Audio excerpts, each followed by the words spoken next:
Eternal Starlight. Chapter 1. The Glow in the Sky. The town of Willow Creek was quiet, as it always was. Nestled between rolling hills and dense forests, it was the kind of place where nothing ever happened. But Lila had always felt out of place here. She spent her nights on the porch, staring at the stars, dreaming of something more, something beyond the mundane. One night, as she sat wrapped in a blanket, a faint glow appeared on the horizon. At first she thought it was a shooting star, but it grew brighter, closer. The air around her hummed with an unfamiliar energy, and her heart raced. She stood, her breath catching in her throat, as the light descended into the forest just beyond her home. Against her better judgment, she grabbed a flashlight and ventured into the woods. The trees seemed to whisper as she walked, the glow guiding her deeper into the darkness. And then she saw him. He was tall, his skin shimmering faintly under the moonlight. His eyes glowed like twin stars, and his presence was both mesmerizing and terrifying. He looked at her, and for a moment, neither of them moved. "Who? What are you?" Lila whispered, her voice trembling. The figure stepped closer, his movements graceful, almost otherworldly.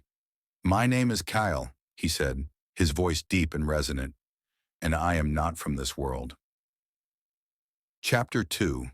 Forbidden Connection. Over the next few days, Lila and Kael met in secret. He told her about his home, a dying planet light years away, its people desperate for survival. He had been sent to Earth on a mission, one he hesitated to reveal. But as they spent more time together, their connection deepened. Kael showed her glimpses of his world through holograms, floating cities, crystalline forests, and skies filled with swirling auroras.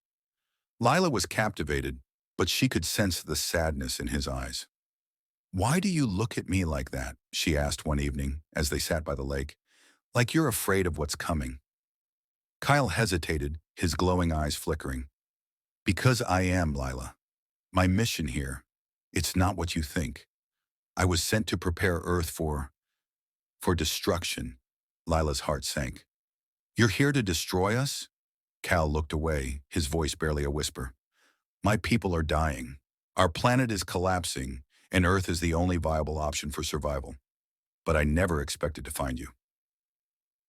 Chapter 3. The Weight of Duty. As their bond grew stronger, so did the tension. Strange occurrences began in Willow Creek. Power outages, strange symbols etched into the ground, and whispers of lights in the sky. The townspeople grew uneasy, and Lila knew it was only a matter of time before they discovered the truth. One night, Kael took Lila to a clearing in the forest. He activated a device, and a hologram of his planet appeared before them. It was breathtaking, but Lila could see the cracks in its surface, the dying light of its sun. "This is what's at stake," Kael said, his voice heavy with guilt. "If I don't complete my mission, my people will perish. But if I do, I lose you." Lila reached out, her hand trembling as she touched his face. "There has to be another way. You can't just destroy an entire planet. Destroy my home." Kael closed his eyes, leaning into her touch. "I don't want to, Lila, but I don't know if I have a choice." Chapter 4. The Arrival. The tension reached its peak when Kael's people arrived. A massive ship hovered over Willow Creek, its presence casting a shadow over the town.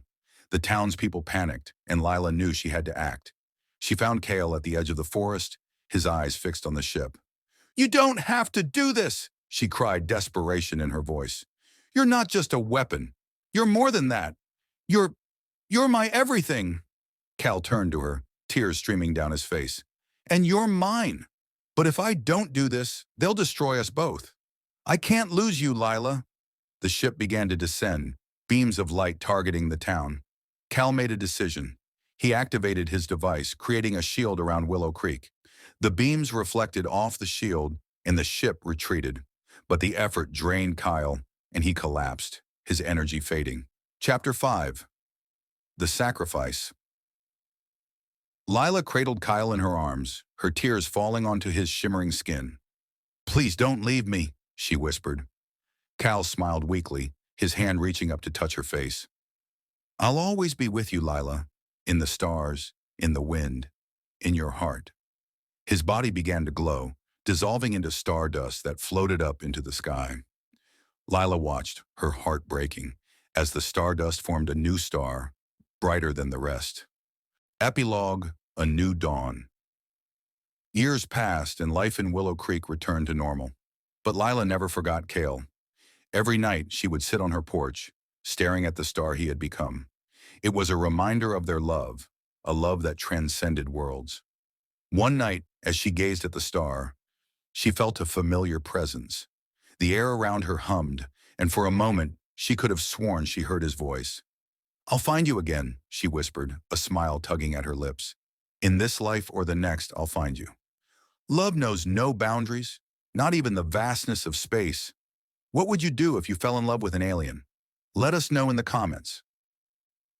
Subscribe for more stories that will take you beyond the stars.